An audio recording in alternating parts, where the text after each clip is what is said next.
आशुतोष राणा भारत के अच्छे अभिनेताओं में से एक है। बड़े और छोटे पर्दे पर उनके निभाए किरदार हमेशा ही काफ़ी पसंद किए गए हैं। दुश्मन, संघर्ष, बादल, कलयुग और जख्म जैसी फिल्मों में खलनायक के तौर पर उनकी भूमिकाओं ने उन्हें करियर की शुरुआत में ही मशहूर कर दिया। देखिए, अगर आप पूरा, आपने काफ़ी बहुत सारे नाम हमारे फिल्मों के, हमारे किरदारों के बताए, अगर आप पूरा देखेंगे तो आप देखेंगे कि हमारी एक अभिनेता के रूप में कभी भी रुचि ये नहीं रही कि मैं अपने आप को रिपीट करूं। अगर मैं विलेन भी करूं तो वो दुश्मन का विलेन संघर्ष के विलेन से नहीं मिलना चाहिए, संघर्ष का विलेन बादल के विलेन से नहीं मिलना चाहिए। उनके रंग अलग होने चाहिए। आप उनको एक नकारात्मक किरदार कह सकते हैं, लेकिन क्या वो नकारात्मक किरदार एक प्लेटफॉर्म पर खड़े हुए थे? क्या सेम ही थे? बिल्कुल नहीं थे। तो हमारी कोशिश पूरी की पूरी हमेशा से ये रही कि मैं विविधताएं ढूंढता रहा कि अलग अलग किस्म के किरदार, तो हमने उस दिशा में प्रयास किया और इसी का परिणाम है कि आप देखेंगे तो हमारी स्पीड बहुत कम रही है, गति हमारी बहुत कम रही है काम करने की।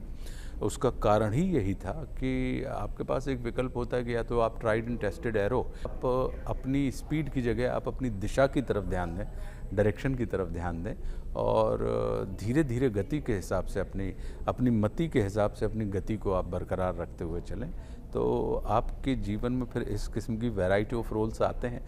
इसी का परिणाम है कि अगर आप हमारे जितने भी विलेन हैं तो किसी विलेन को आप दूसरे विलेन से कंपेयर नहीं कर पाएंगे।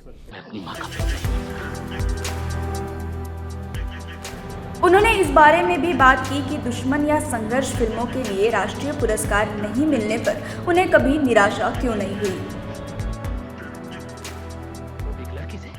अवार्ड क्या करते हैं? अवार्ड ये करते हैं कि आपको और जिम्मेदार बनाने का काम करते हैं, और मुझे लगता है कि मैं पर्याप्त मात्रा में जिम्मेदार हूँ और कभी भी मैं किसी पुरस्कार के लिए काम नहीं करता हूँ, परिष्कार के लिए काम करता हूँ, कभी नहीं। उसका कारण क्या है? वैसे कितने नामचीन और अद्भुत अभिनेता रहे हैं, धर्म जी जैसे लोग, जिनको जीवन में वैसे वाले पुरस्कार नहीं मिले, लेकिन उसके बाद भी वो हमारे और आपके हृदय में, चित्त में आज भी वर्तमान है।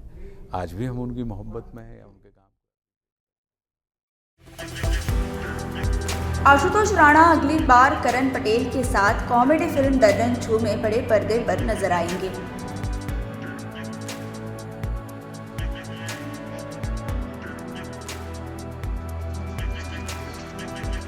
ऐसी ही कई खबरों के अपडेट पाने के लिए नवभारत को सब्सक्राइब करें, लाइक करें और शेयर करें।